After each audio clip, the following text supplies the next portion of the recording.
मैं आप सबसे एक प्रार्थना करना चाहता हूं।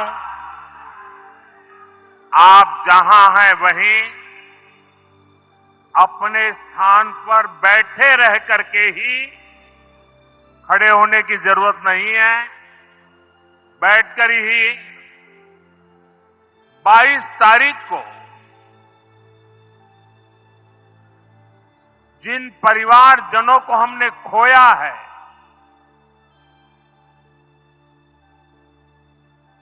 उनको श्रद्धांजलि देने के लिए कुछ पल हम अपने स्थान पर बैठ करके ही, मौन रख करके, अपने अपने आराध्य देव का स्मरण करते हुए उन सबको श्रद्धांजलि देंगे। उसके बाद मैं आज अपनी बात प्रारंभ करूंगा।